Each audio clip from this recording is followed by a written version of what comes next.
Hello friends, Supratic Trust presents Lobo series and I'm here your friend Bikash with the 37th episode of the story.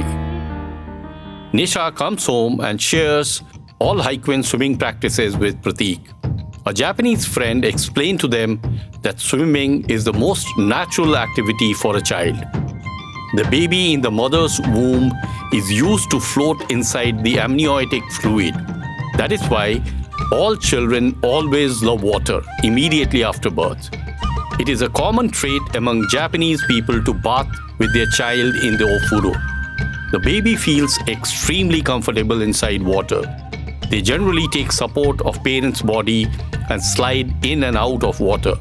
You will be amazed to know that children can hold their breath for a long time underwater. In many countries, children are being taught to swim at the age of 1 year. Though playing in water assisted by parents can start immediately after birth. Nisha and Pratik were surprised and amazed to see all this because in India, parents are afraid to let their children swim. By knowing all this, people are slowly starting to change their mindset.